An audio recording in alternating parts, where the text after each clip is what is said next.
Welcome to the Commons on the Forward Ed Network. This is Modern Grading Reform, a mini-series with Dr. Chad Lang and Dr. Matt Townsley, sharing nearly 20 years in the trenches of grading and assessment reform. Let's get started. Today's episode is brought to you by our partners at the Curriculum Leadership Institute. Let's be honest, curriculum and assessment work is hard. It's time-consuming, oftentimes disjointed, and if it's not done right, it doesn't actually improve student learning. CLI simplifies the process. They bring over 35 years of experience and are the trusted partner for districts that are committed to moving the mark. They partner with you and your staff and take the guesswork out of curriculum development. Stop guessing and start leading. Visit cliweb.org today. Well, welcome to episode 4 of the Grading Reform. 20 years in the trenches mini-series here. I'm Chad Lang, Matt Townsley with me as usual. Matt, thanks again for joining me for another awesome conversation coming up. How's it going? Hey, good. Just feels like we've been at the proverbial fireplace, having some fun fireside chats on a topic that we're really both excited, passionate about, and 20 years. Here we are putting it together, and 4 episodes. Kind of sad this is the final episode, Chad. Yeah. It's almost like you have to kind of chuckle a little bit because you talk about 20 years or 2 decades, and it sounds like a lot, and then you look at some of the research or even some of the seminal works that you and I have read. Like, what'd you get? What's the copyright on that book? 1970s, 80s, possibly. Yeah, 1970 something. Yeah. Yeah, that's a great one. If anybody hasn't, it's literally What'd Ya Get is the name of the book. WAD -JA-GET. I think 𝗪cie is one of the authors. Just an awesome, really introduction to how long this work's been going on. So just as a precursor, as we've said in all the other episodes, Matt and I are grading and assessment enthusiasts. We certainly do a lot of work around supporting grading and assessment and in our own practice with colleagues, friends, and the like. We're not the one and only experts by any stretch of the imagination. And so when people say those things, it kind of makes me blush a little bit because this work's been going on for a long time. And we're just kind of standing on the shoulders of giants before us. So it's fun to get to do it. It's a passion area for us. We know it can make a significant difference when we can communicate clearly about what students can know or do and improve those practices in our schools. Benefits everybody. So we're on episode 4. So we're working through our own mini series here. We could obviously to do part 2 probably at some other time. But we have 4 episodes. Shout out to our sponsors, Spaces EDU, Curriculum Leadership Institute, and great people over at Forward Ed for putting this together for us. It's been a really nice partnership with them.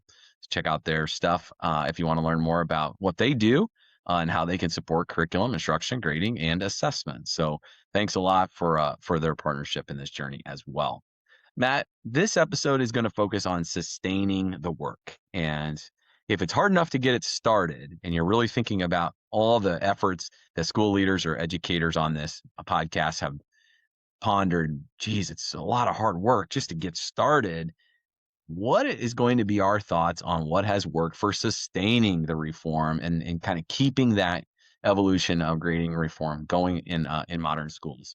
What are your thoughts about that? Get us kicked off for this episode. What are some things that get us fired up?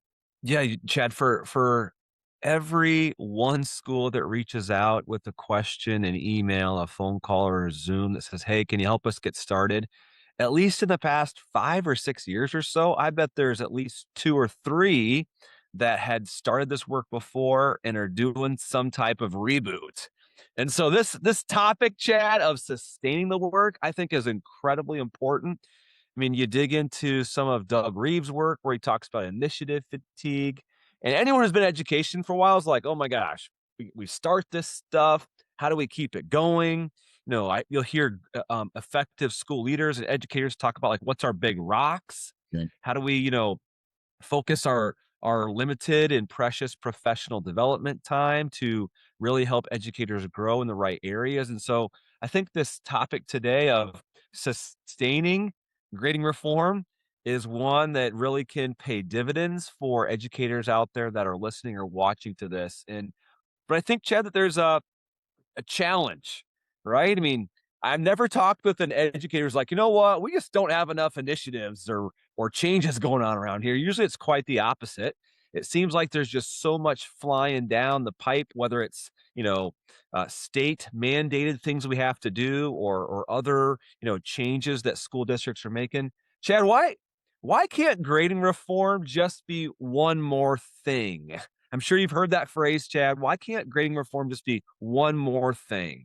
Yeah, I think probably for the same reason you don't want anything to be one more thing. The teacher's capacity, the system's capacity to take systems for school improvement. And if we really think about grading as the purpose, as we talked about in other episodes, to communicate, it's a communication device about what a student can know or do related to some courses and content over a long period of time. If they've been in your school district or your school community for 12 or 13 years, it's really, really important, but it's part of a larger system. It doesn't just live in isolation.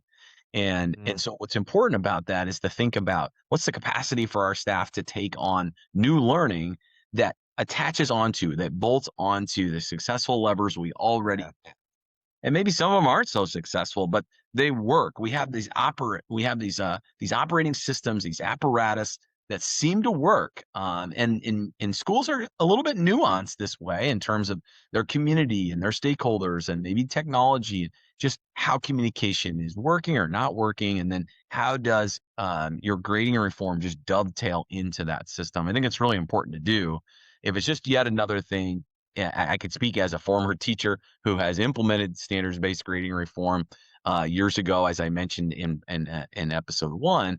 It would totally feel like just an additive thing. I wouldn't naturally, as a teacher, understand the dovetailing effect that the grading reform has related to, say, PLCs and collaboration, or the curriculum work that we're doing around prioritizing standards, or even external communication like eligibility or the report card.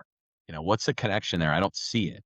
And so it's like someone said to me once, it feels like we're just falling down a staircase. One thing comes after the other, and I have no connection to it. And, that hurts to fall down a staircase. And so in this era that we're in education, we need to, be very cognizant of, what's the cognitive load that we're putting onto our teachers and not burning them out as well. And so, I mean, there's a plethora of reasons right there alone, but it's so much broader than an initiative. It's really a way of thinking and a way of being in terms of your communication. So it wouldn't make sense for it to be a standalone initiative, and it won't be successful either. Have you seen that or experienced that? I'm sure you have. What is your advice to get yourself out of that?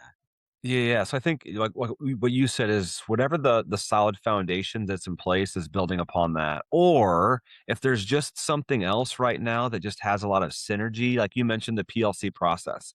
In my former school district, there was like no question really that we wanted to pursue this, this collaborative teaming process of really doing, guaranteed and viable curriculum stuff and looking at student, common form assessments and things like that in collaborative teams. It's like no one was really saying like that was not good. Most for educators are saying like, why weren't we doing that before? And so I'll never forget the day where Jim, one of our high school teachers, was like, Matt, like we're doing this PLC thing, we're doing the standards-based grading thing. Like, isn't there some like overlap between all this? So at that moment, I was like, oh my gosh, of course there is. Instead of trying to see these two things as being different, how can we see them as just both going in the same direction and supporting each other? And so that's where Nathan Weir and I wrote our book, Making Grades Matter, Standards-Based Grading in a Secondary PLC. And in the first chapter, there's a visual that, kind of takes the big ideas of a professional learning community and does a crosswalk with some of the concepts of standards-based grading. And so I think that visual that Jim just like asked me to create for him that ended up in our book is something that as school leaders, we ought to be doing at all times. Another paper that I wrote recently, I think it was in 2025, was called Integrating Social Emotional Learning in Standards-Based Grading, Principles, Barriers, and Future Directions. It's published for those of you that are in the SEL world, CASEL's prominent research journal called Social and Emotional Learning, Research, Policy, and Practice. And so I think just, trying to figure out ways to say, we're not just doing SEL over here and grading reform over here, or we're not just doing the PLC thing over here and grading reform over here, but these things support each other.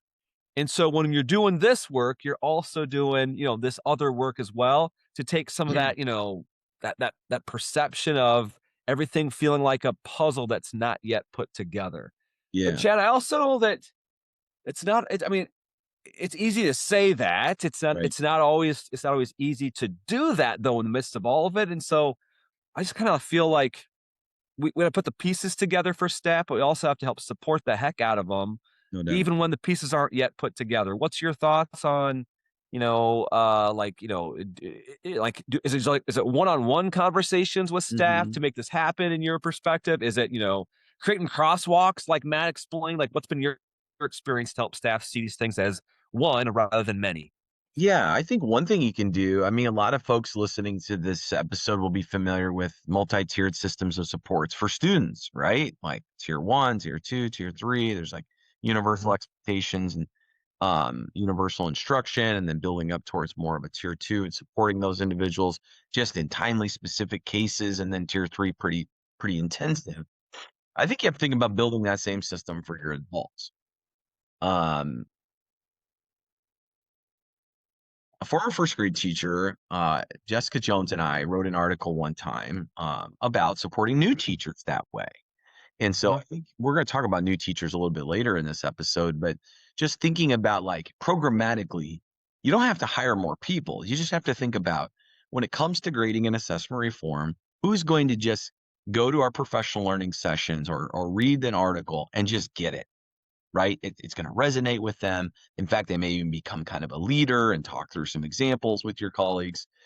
And then who's going to be like, it seems like they're doing great, and then they really stumble. And what are going to be those levels of support? Can't always be the administrators.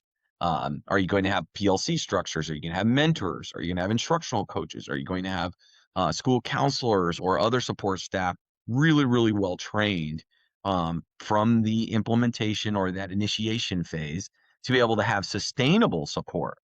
So that that level is there when it's Yeah. needed, just at the implementation originally at the onset. 'Cause you're going to develop new problems all the time, right?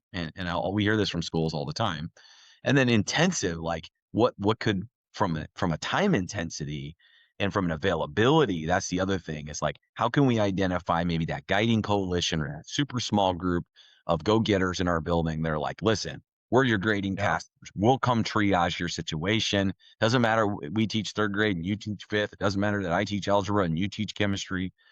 We're on the case. If the coaches aren't available, if the principal's not available, if your collaborative team couldn't help, let us know. Hit this button, sort of like the back call, right? And that has been really successful. People feel really invigorated to have colleagues kind of come to the rescue. And there's always been teachers step up to the plate for that sort of tier 3 Mhm. assistance when needed. And I've loved that idea. It also kind of weaves in examples from the trenches, right?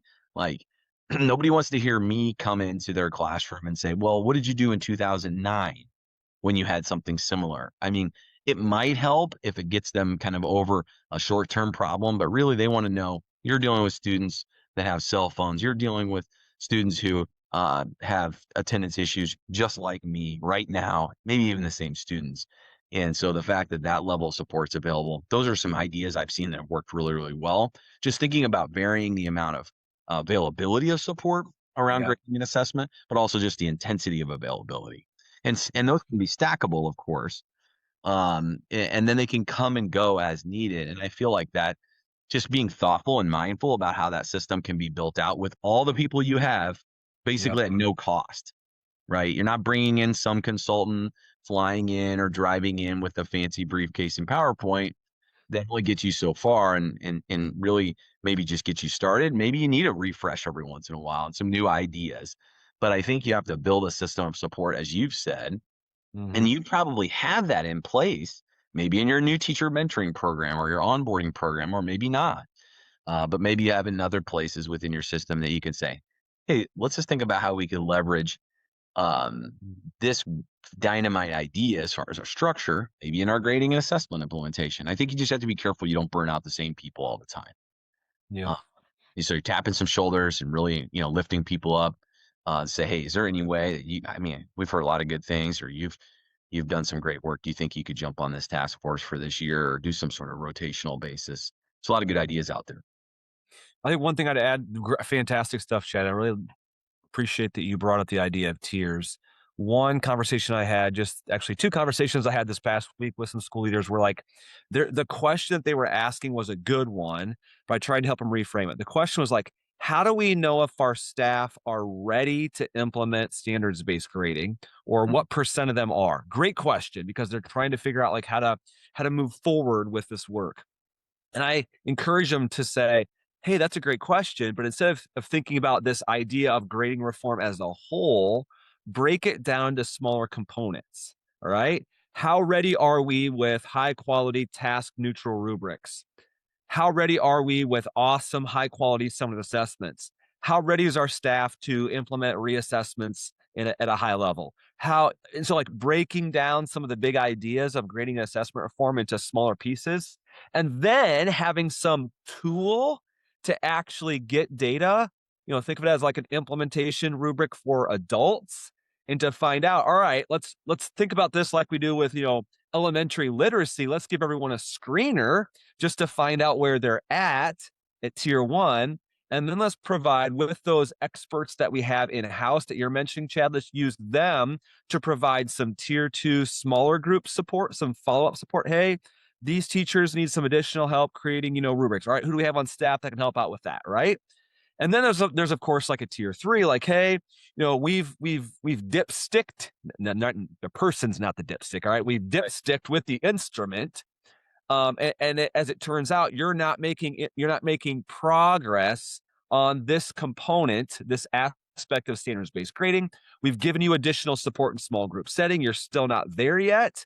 And so according to the data that we have, you're not there. So now maybe it's a one-on-one conversation, right? Between the administrator and that person, like, what support do you need? And if they're just like, "Rah, I'm not doing it," then it turns into a evaluation conversation. But if they're just like, I just still don't understand this, and I need, extra time because I've got 7 preps and everybody else only has 2 preps, like that's where like that tier 3 very individualized support can come. And as I reframe that with these leaders, they're like, oh, that makes a lot of sense, because sometimes in our brain we think about like that one teacher or that one team or those 2 teachers and that 2 teams that just aren't ready. Yeah. But if we think about it like a multi-tiered system of support for standards-based grading implementation, now we're able to better sustain this over time because we've got an idea where everyone's at over the course of, let's say, a couple of years. Yeah, and obviously to understand that people are always going to be in different places with. Yes. Yeah. I mean, we want to promote that idea and understand that idea with our students. We can fully expect that our adults would be in the same boat. And so just thinking to be a little more agile, that's going to set you up really, really well for bringing on new people. Yeah. And that's going to be a big part of our work, right? Like, we're going to have people retire and people move and whatever the reason might be.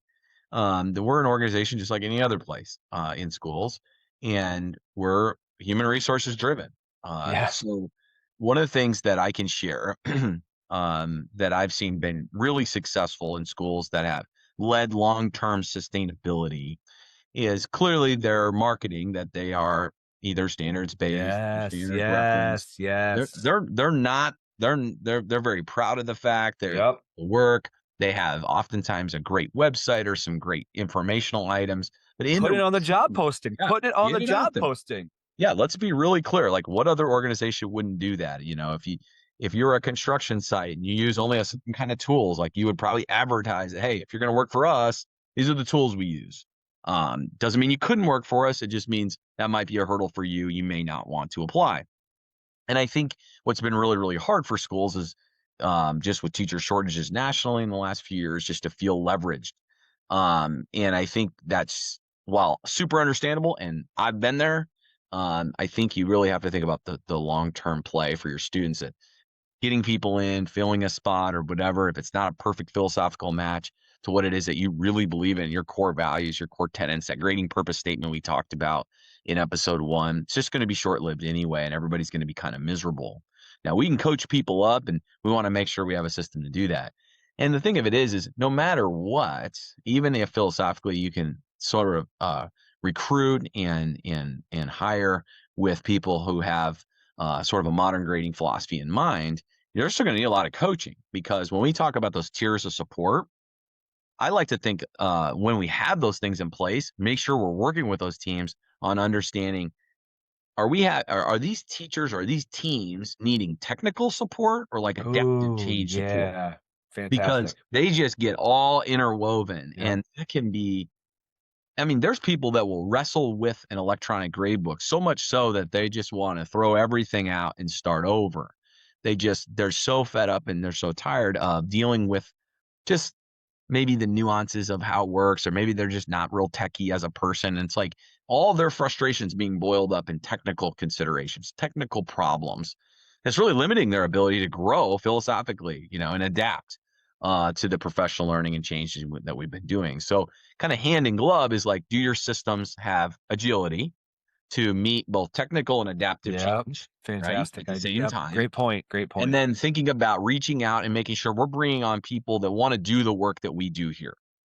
And I think sometimes when I've talked about that with teacher teams or with administrators mostly, is they sort of feel like, yeah, that sounds great, but we really need a math teacher. And I really try to work with them and just go through the pros and cons and think about, if you had someone who's truly staunchly just opposed to the work that you have really worked hard to do in your district or in your school, or you're in the midst of doing, just the detriment that can have on all the rest of the colleagues that they've joined. It just depends. And so they trying to ascertain in the interview process, is this person coachable?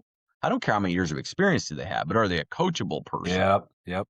And I think that's important because it represents characteristics that we're going to expect to want to see with our students when we're implementing more standards-based grading type or evidence-based approaches. That's the exact same mentality they're going to have to turn around and have with our students, which is, no, we're not going to lower the bar. There's nothing you can do by turning in a whole bunch of stuff at the end of the grading period.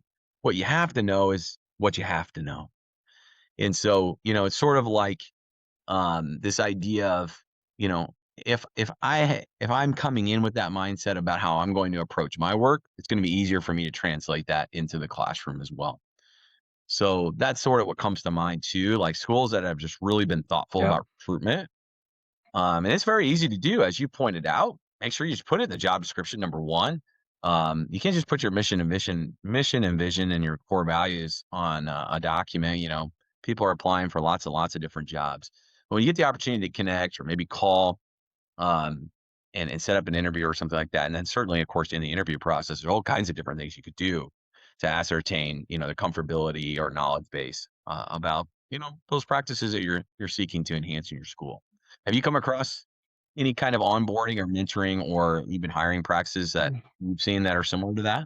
Yeah, I remember our hiring practices at our high school in Solon. We put on the job description. We'd say we're unapologetic. We didn't use the phrase unapologetically, but we used the phrase professional learning community, standards based grading, and we were looking for people that were looking for those words. And we would not necessarily ask them about their experience verbatim, although I'm sure we did at some point in the interview. But we'd just try to discern, like, where are you at with this? And we're happy to teach you. We just want the dispositions in a staff member that's ready to get after it in that regard. So it's a fantastic thing. Also with those instruments I was mentioning earlier. By the way, like if you're listening or watching and you're like, Townsley, can we just get a copy or an example of one of those instruments? Send me an email, reach out on social media. Happy to share some of those tools with you to get you started. Not necessarily that they're the ones you want to use because you want to personalize them for your setting, but happy to share the ones that we used. And you're welcome to beg, borrow, steal as educators do. But we would use some of those instruments early on with our new teacher mentoring to more rapidly support these new teachers. Like, all right, what do you need support with? What components of our grading, standards-based grading framework do you need more assistance with? And again, we had some fantastic, people on staff that we just tap on the shoulder and say, hey, can you help this person with this or that? Sometimes it's instructional coach, sometimes it was their mentor. Just depends upon what that need was. So with you 100%, Chad, with you 100%. Yeah, this would be good. Yeah, I'm sorry. Go ahead. No, go ahead. It just made me think of something you and I have talked a lot about in recent years, certainly months, but in maybe years, I think we've talked about this. But I've just been fascinated by the idea of generational differences in teachers. Yeah.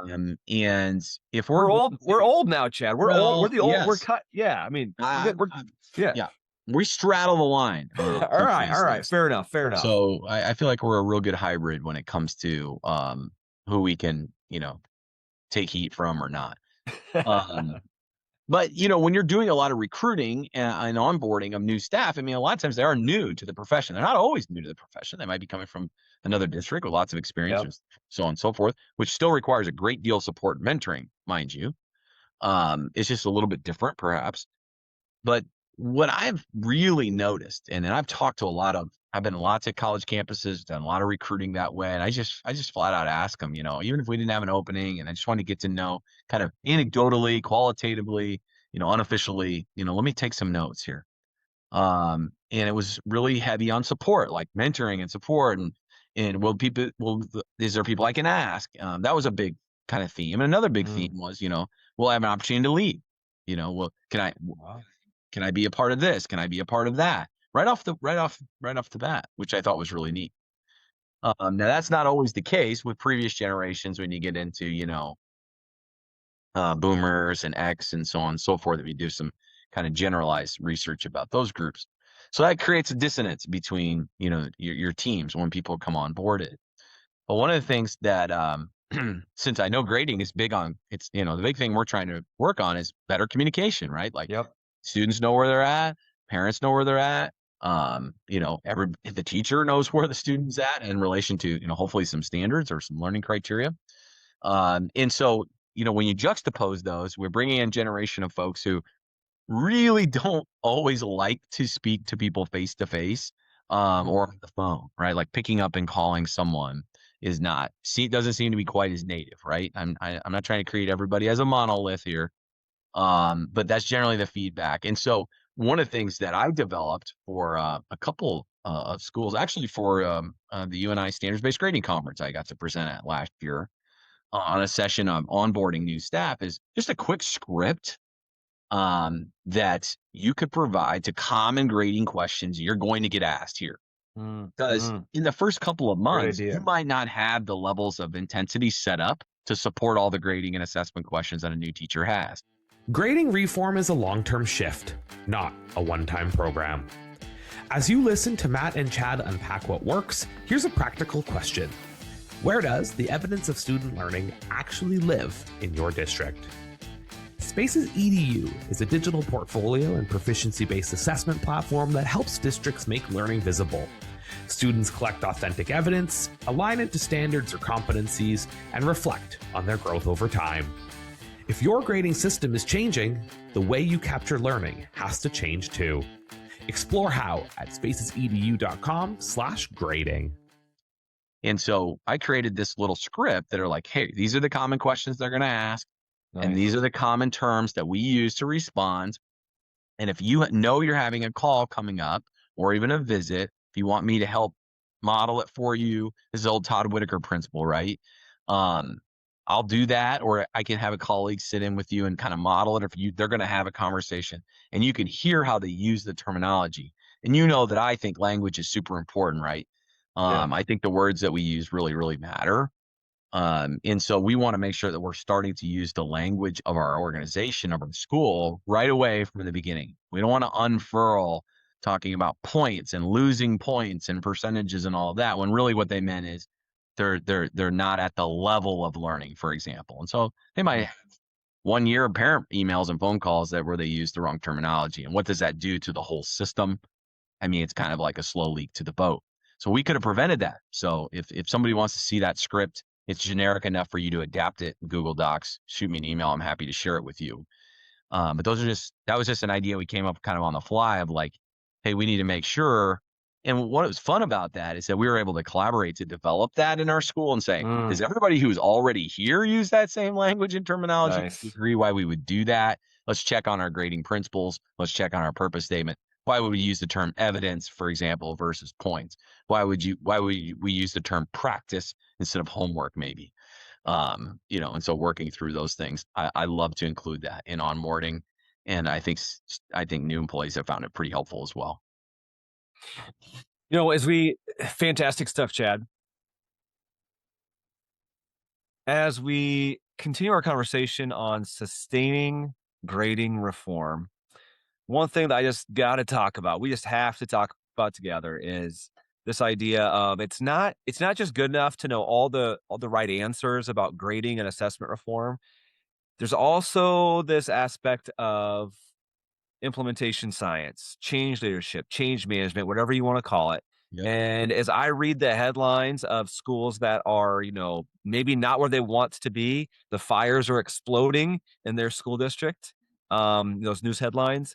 It's not often, and I shouldn't say it, it's not always about the actual grading ideas. Often it's about the way that it was rolled out, Yeah. the pace of implementation. And the phrase I use in presentations I do is don't throw the baby out with the bathwater, metaphorically Yeah. speaking. It's not necessarily that the ideas are bad, it's just the way it's being rolled out. And so I think the remedy, if you will, for that is to really lean into change leadership frameworks. And so John Cotter's one comes from the business world. He talks, he's got this multiple step framework. One of the ideas I think that those listening or watching to this podcast episode should know about is just the idea of establishing a guiding coalition. I hope you've Yes. heard, Chad, you and I have talked about doing this work together, not just in isolation. So school leaders listening or watching, establish that guiding coalition, create that grading purpose statement together. Yes. Don't go in your office and just write one up and present it as written in stone the next day. There's so many things that we've talked about in this podcast series that should be done with that grading leadership team, guiding coalition that we've both talked about. I know you're also a big Michael Fullen fan, though, Chad. So I just want to make sure you get a chance to give a shout out to some of Michael Fullen's stuff within this part of our conversation. Well, of course, I'm a junkie for all school leadership, and I really appreciate the work of just great leadership gurus out there in general, whether it be John Maxwell or others. I think we can all appreciate that application to our work. Michael Fullen being, certainly a preeminent author and researcher in school leadership. I've always appreciated, and I talked about this in other episodes, his thoughts and attention to coherence and alignment. We started this episode about systems, right? Like thinking about systems change. And what comes to my mind all the time is this idea of clarity. Like, why are we doing this? And so I always cringe a little bit when I'm working with schools or taking emails or phone calls or just in my day-to-day job, and people are like, really stuck in the mechanics of the work. Well, you can't do that, or you can do this, or you're not supposed to do X, Y, Z. And it's like, well, let's take like 10 steps back. And you know what the mission of our school is to do? What's the vision that we have for our kids? Does that even make sense that you would do that? And that's not reasonable to think that everybody would be working through their day to day and all the thousands of decisions that teachers have to make with that lens. But I think we do always have to reground ourselves in coherence to the work that we do. We got to check ourselves. And with grading and assessment reform, particularly with grading reform, that needs to be tied back in. You need to have a system and process for asking those clarifying questions to get really clear about the practices that we do. That why, how, what, inside out approach. And I like to, I don't know, you kind of Fullenize it to school leaders sometimes to just say, like, could you really think about 4 C's with your questions, with your teachers, and their questions? I'm digging it. So here it is, like 4 C's. It's just sometimes these things are easy to remember this way. This would be a way to like Fullenize, so to speak, your grading approach for school leaders to increase that clarity and coherence. One is ask yourself, are we doing everything we need to do to build capacity in the teachers we have? We obviously want to recruit and retain great folks. And when we have them, are we increasing their capacity? Do we have opportunities for leadership and to learn? That professional development piece is huge. Huge. It can't just be done in August. And I argue this all the time. We don't have even 9 months with our educators when it comes to professional learning and planning for professional learning. We don't. August is a blur. Our minds are in lots of different places. It's an exciting time, Yep. mid-year. is sort of a lull and you're kind of getting worn down. And so it's like, if you start subtracting out all of those things and like the end of the year is the end of the year and you don't have the summer, I mean, what does that leave us with? And so we have to find ways to build capacity when we have our teachers with us and really lift up their own professional learning to be able to do this work. So really thinking about that is super important. And how do you answer that question? I think that's something we got to work through. First C, capacity. Second C, collaboration. So I can kind of answer the first by being better at the second, which is we've already talked about collaboration through a task force or a guiding coalition. You know, get a team within your building. It doesn't have to be big, and you can be on it as the school leader. Heck yeah. You should be on it. You don't have to be on it, but you can. And make sure it's really diverse in terms of our Anthony Muhammad talks about like fundamentalists, like I'm not changing, and people that are rock stars, like I got this, I could lead this, I could write a book on it, and everybody in between, but also diversity in terms of roles too. I think it's really, really important to see all the different lenses of the beach ball when it comes to grading in your building. School counselors, special education, ELL, every content that you can. You got to be small enough to be nimble, but you got to be big enough to be diverse. And that's something to think about. So you build capacity, you use collaborative structures to make sure you can sustain that capacity of learning at various different levels. And then, of course, like I mentioned before, the third C is improve clarity. What are we trying to do here? What's our mission and vision? What is our goal? What are our goals this year? And how is grading and assessment going to help us do that? Okay, make sure we've tied that link for our staff. And then lastly, coherence, right? Our friend Mike Schmoker calls that focus. How do we bring coherence and those systems come working together? And you know what you're going to find out in that fourth question a lot as you start to ask yourself difficult questions as school leaders is it's not coherent. This works against us over here. It's the fourth question. When you get better in the first three C's, you start building more teacher capacity. They start reading more articles. They start reading more books. They start bringing things to light that you've never thought of originally in the implementation. They really dive into the collaboration. They're doing some inter-rater reliability. They're developing common scoring criteria on their own. We're really lifting it up. People are getting a little bit more clear about what we're trying to do. And while they bring more clarity, the higher we turn the lights up, the more things we see left in the kind of crevices in the corners of the room that we didn't think about. And that's actually a good thing, but we have to think about coherence. And that means that we might have to cut some of those things and let them go, right? Who's that? Peter Drucker, right? Add one thing, take one thing away. And so you got to have some vulnerability as a leader or a leadership team to say, hey, we're seeing that through our first three C's that there's some things that are getting in the way of this work, of the reform and the grading work we want to do. Maybe we need to let that go. That's holding us back. So again, think back to our last episodes. If that thing is a tradition, make sure we're replacing it with another new one that people can be on board with. And that comes from, of course, our friend Tom 𝗪𝗀𝗄𝗧. Love it. One more thing, Chad. One more thing before we wrap this topic. All right. So McCrell's balanced leadership, not necessarily new, but I love it. All right. So one of the things, so this idea of like first order change versus second order change is a part of their their framework. And I guess I just want to hopefully assume that anyone that's listening or watching here knows that this work of grading reform is second order. What I mean by that is you used the phrase earlier, it's not just a technical change, but there's some other stuff to it. Yep. If we're just talking about changing the bell schedule, used to start at 7:55 a.m. Now we're starting at 7:57 a.m. That's a technical change, just changing things by 2 minutes. No one really has to kind of, reframe their mind a whole lot. It's just a small little change I can change by 2 minutes type of thing. But in grading and assessment reform, we're often talking about not just changing the way the grade book looks, but we're changing how we think about what the purpose of school is sometimes, right? Not just compliance anymore, but it's more about learning. It's not just I taught it, it's did they learn it? It's not about just points, it's about proficiency. It's not about how much did they earn, it's how much did they learn. Like all of those, juxtapositions out there that go along with grading reform. And so it's a philosophical change as well.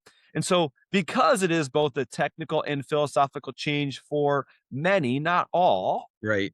by nature of it, it is what McCrell would call a second order change. And so what's that mean for those that are listening or watching? It just means that we have to be ready for an implementation dip. Like Yeah. things are going to get worse for a while before Yep. they get better. And Yep. so as a result of that, we got to be ready to support people. We got to stay positive. I mean, there's all kinds of other great stuff that McCrell talks about in the midst of second order change. Some people are going to feel like it's just chaos, like what's going on around here? And Mhm. so as leaders, we have to constantly be messaging. We can never over communicate. You just can't communicate enough about what we're doing and why we're doing it. And so again, just like takes us back to episode 1, right? Like, why do we even have that grading purpose statement to begin with? It's to be our North Star about, the purpose of grades is to communicate, not just to compensate or to sort students, for example. And so consistently going back to that grading purpose statement as a means of creating some level of order is just one way to help work through that implementation dip. So I guess maybe our message here is there's a lot of different kind of change management frameworks out there to think about. Don't lose track of those. Go back to your change management textbooks, articles that you read in graduate school. Reach out to those school leaders around you that just seem to have a good knack for leading change, because even if they don't know everything about grading reform, there's probably something that you can learn from people like Michael Fullen, right? Mhm. McCrell, Cotter, others that just have, they're on the Mount Rushmore, if you will, of what it means to help an organization change in a real positive and, dare I say, way that's sustaining the work, which Yes. is the theme of our episode today. Yeah. And it might be a good time for us we haven't really talked about AI much in these Yeah. episodes, to be honest with you. And like, this is an avenue unexplored for me, because I haven't actually done this in a school yet, or even talked to anybody that has. But it seems to me this would be a great opportunity for you as you're at some point in the journey of grading reform and you're running into some sticking points that you maybe didn't anticipate, to just kind of in a closed loop way or Mm. anonymous way, even, have a chat with an AI tool of your preference and say, considering these change frameworks, Yeah. um, can you suggest some reasons why and maybe some opportunities to overcome based on the context of the given situation? I've been thinking about that a lot as just an opportunity to not do the work for you, but really start you on second base, right? Yeah. I think a lot of the reasons why schools haven't been able to sustain um, the implementation dip or the fatigue is because they haven't been able to have the agility to support Mm. their teams, Mm. to support their families. And it became sort of a lobbying of the volleyball back and forth, and someone eventually had to go do something else. It's not that they didn't want to keep the active conversation going, but something else changed. Something else took our attention. And so we can predict that's going to happen, which is why Yeah. we often talk about this idea of distributing the leadership Yeah. and then also, the reality too is, Matt, and I hate to talk about this, but I think statistics are the only thing that we can live upon, which is administrators aren't staying around in one Yeah. role for as long as they once were. And so what does that mean? Well, if you don't want initiative to fatigue in your school, then we don't want to tie programs with people Mm-hmm. and philosophies with people, and we really want to tie it to our purpose. Like, what do we stand for here? The managers can come and go. They can be big lifters. They certainly can be a part of supporting those different tiers of support, different levels of expertise. All those things can be great and true and enhancing. But when everything rises and falls with one person, I think the teachers feel it, the students feel it, and of course the families do too. And there's really a lot caught in the wash there. It didn't have to be. Yep. For sure. For sure. For sure. I think, yeah, just a great reminder, Chad, that when we do this work well, if it's really sustained over time, it's not going to be connected to one specific person, because there's been an intentional effort by leaders in the system to build capacity such that it's not one person's grading reform framework. It's just the best way we're going to do it. It's the way we're going to communicate the learning to students. So thanks for highlighting that. Well, let me It's ask you a been a great. question. Let me Yeah, go ask ahead. you a question. I've never asked you this question before, but I want to ask you now as we kind of wrap up our mini series. Why would you do it? Why would you initiate the change? Why would you develop some research within your school or your organization or your district in 2026 or beyond to say, now's the time? There seems to be, and we've addressed those. We've tried to be as honest and transparent about what they've been in the past, those barriers, those political, social, maybe economical things that are in your way that prevent you from lots of different reform and change that you think is best. But if I had to ask you, Matt Townsley, why would you still move forward today as a school leader or just as an educator in general? What would you say to that person? Yeah, I think it's because grades themselves mean something. They've always meant something. They will continue to mean something. And so it's incredibly important to get it right. Not just for the sake of grades, though, Chad. This is where it might be a surprising answer here for you. But because I've seen so many other changes not take root until grades get better. Let me just give you a quick example, right? We can talk about guaranteed and viable curriculum all day long. All day long. I've been at school, I visited schools where they've got all the standards prioritized and they've got all the assessments written, all the things, but it's just sitting in a Google folder somewhere. But now if we're going to actually have to teach, assess, and report out where students are at, now all of that guaranteed and viable curriculum stuff comes alive. I've been at schools that say, we want to personalize learning. And they're like, but we're still, handing out 100 points for this project. And kids are like, it's not very personalized, right? So if we're really going to be able to do all these other things, grading reform becomes a launch pad to really doing those other things better, or dare I say, even accomplishing those aims. And so it's almost like the linchpin, if you will, to help schools get even better at whatever they want to do. Yeah. And I know that might seem kind of crazy and backwards, but the dreamers that I talk with, the people who really want to help school get better, they're talking about personalizing learning. They're talking about competency-based education. They're talking about, all kinds of other, high reliability schools framework, all kinds of stuff. But if we don't get grading right, none of that stuff really, it's like the plane just stays in the airport. It's just there. It's landed. It never actually took off until grades do what they're supposed to do. Yeah. Reform. And one thing I would add to that, thanks for that, because I think you said it really, really well. I would add the relational aspect of school. Yeah. And I mentioned this to a common friend that you and I have, Jim Wishman. And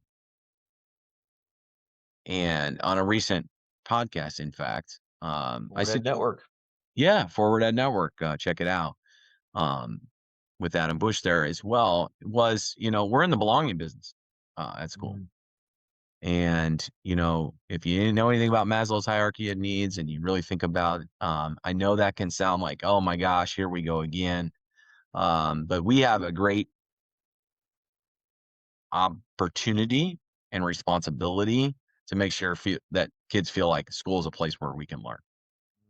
And in order to do that, you got to have coherence around systems like grading and assessment, for example. And you were just talking about this, that don't go opposite of what you're trying to build, which is relational capacity, 21st century learners, great communicators, problem solvers, critical thinkers.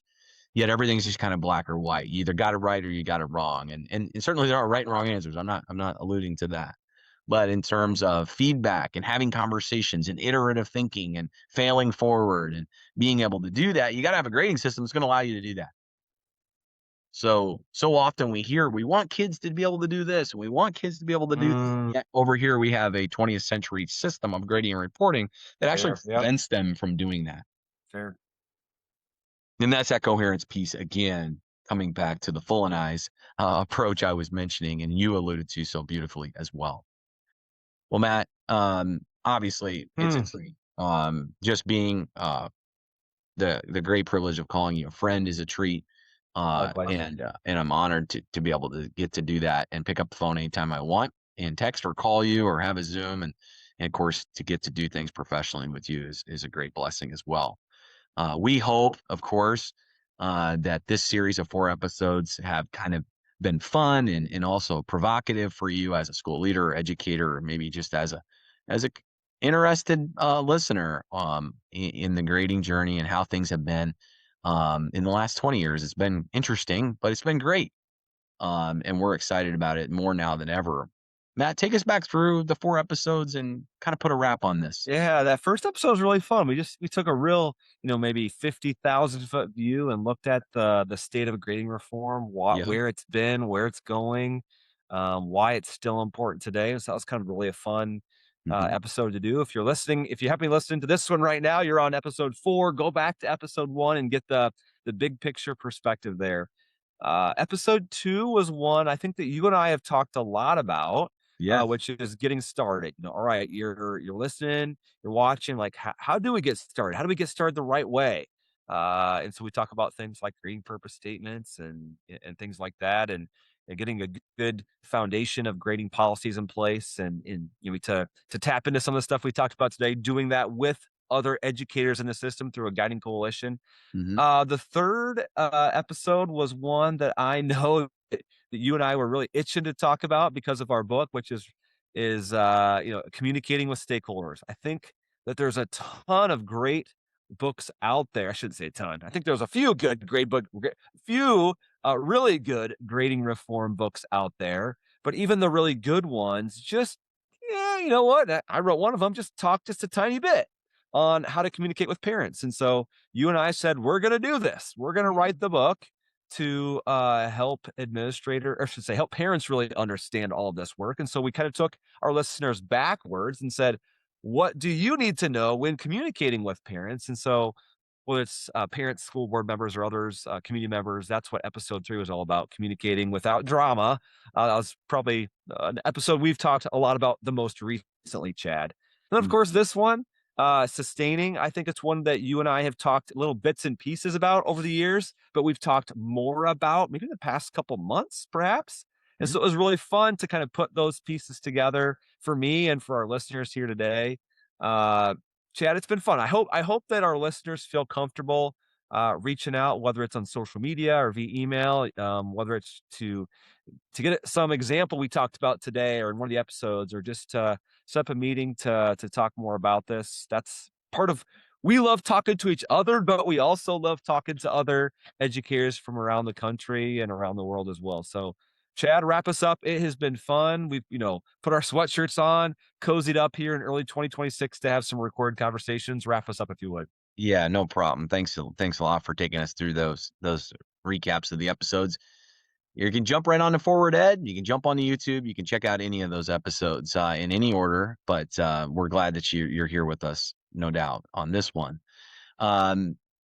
We love to have the opportunity to interact with folks and have great conversations. And one of the things we probably love more than anything is if people reach out and they have a specific question or maybe a philosophical question, is to point them in the direction of someone else that we learn from and maybe a resource. It could be a video or an article, a podcast.